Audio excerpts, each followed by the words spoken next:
Are you ready for a 24-day challenge? Hi, Vicky Kelty here. And that is exactly what I decided to do in December. So, today's episode, I'm going to walk you through that. And in a future episode, when I've finished my own challenge, I will dig a little deeper into what was involved in my challenge. But today we're going to go through a bit of the mindset and the nuts and bolts so that you can do your own English challenge. Let's dive in. So, one of the things that I find really motivating is to share with other people that I'm doing a challenge. And another thing that I find really motivating is to have a way to track my challenge. And when I do like workout challenges, I will make a chart and put it up in the kitchen, and then I'll put little stickers on it, or I'll cross the days off as I get them done. For the one that I did in December, this was really, really easy to track because I was just using an advent calendar. So every day when I completed it, I had a little piece of chocolate. And I do think that it's important to not let the fact that other people know that you're doing a challenge cause you to keep doing the challenge, even when you're no longer getting out of it what you want to get out of it.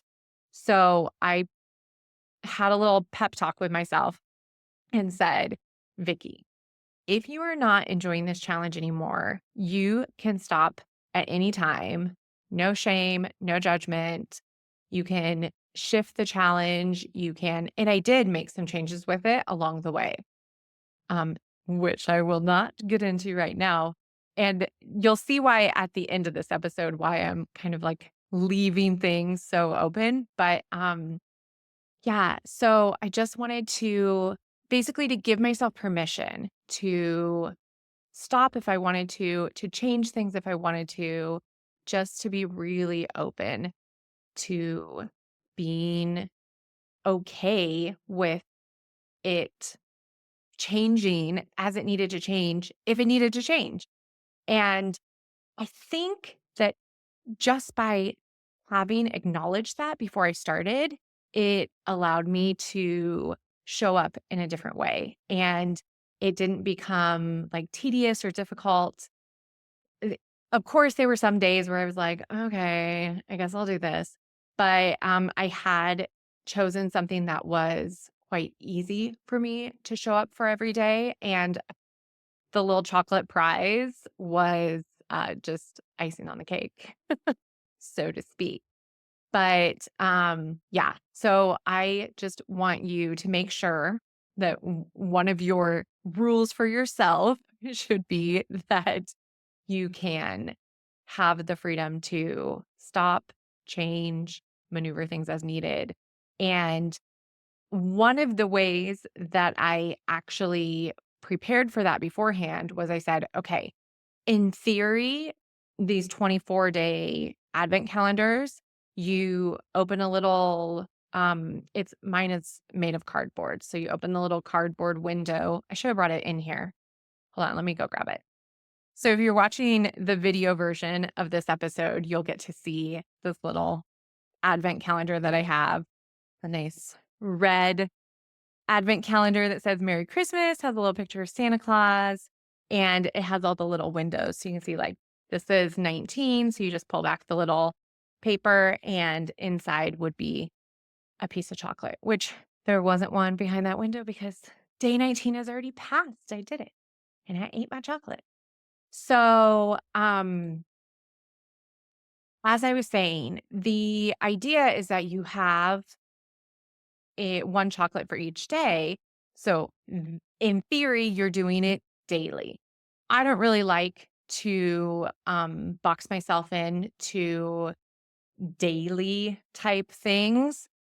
Um, and so, knowing that, I gave myself the option or rather, I gave myself some ideas for what I could do on the off chance that I didn't feel like doing the challenge that I had prepared for that day. Or if I didn't feel well, if I missed a day because I was tired, low on energy, too busy, any sort of reason that might come up, because there are tons of reasons that could potentially mean that you don't show up one day. So I said, well, if I don't show up one day, I can do it the next day. So maybe I'll do two the next day, or I'll make it up over the weekend because I tend to have more time on the weekend. So I just kind of planned in advance for potential situations that could come up.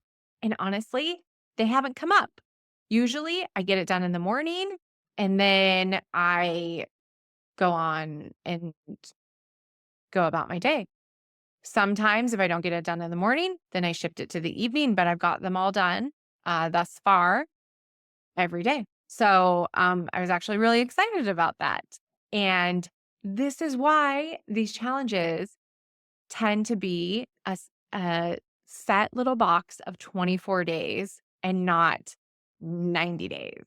Because once you get over those first like 5, 15, 24, it can start to wear on you and you're like, "Okay, this is getting a little monotonous. We need to change it up." So, start with a 24-day challenge, and honestly, like, the beginning of the year is a really great time to just get back into the swing of things after taking a break, which some of us do, some of us don't, but some of us do.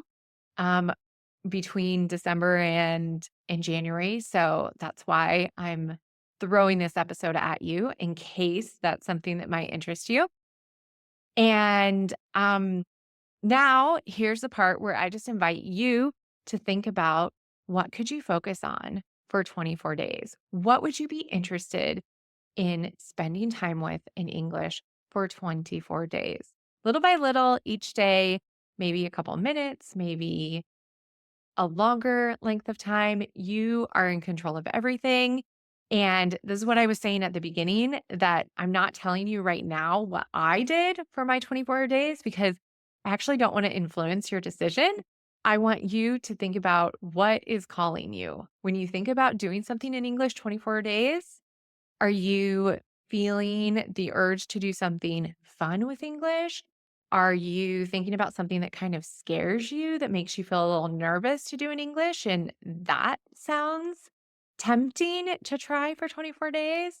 Or maybe you're thinking about something that's really difficult for you in English and you're like, "Oh, I just want to put 24 days of hard work into this." Or maybe you're thinking about something that's super duper easy and you're like, "Okay, I could do this for 24 days in a heartbeat." And that's the thing that you want to do. There is no wrong answer, but I'm hoping that just sitting with it and thinking about, what do I want to spend more time with in English, will get the cogs working inside your brain, and you'll think of something that you would like to challenge yourself to spend. And maybe not 24 days, maybe you'll do 5 days, maybe you'll do 11 days. It doesn't matter. The number is, I was going to say lo de menos, it's the least important. And one thing that I would just add is, if you were thinking about doing anything related to solo speaking, like I've mentioned in other podcast episodes, then I actually have a free mini course available, which I don't think I have mentioned. So I would be remiss if I didn't add that in and say you can definitely head over to my website or go to the show notes. And that's vickykelty.com, by the way, and take a look at that if that would be something that might help you with showing up for your 24-day challenge, in case speaking was what was calling you. And The last thing that I'll say is to just remember that this is an experiment and it's totally okay to fail. And I don't really like the word fail, but because the world has just given it such a negative connotation, and I that's why I don't like to use the word fail. But it doesn't have to have this like extra meaning. It just means that the thing you were doing didn't work out how you had intended it to work out. But we can always learn from these little experiments that we're doing with our English learning.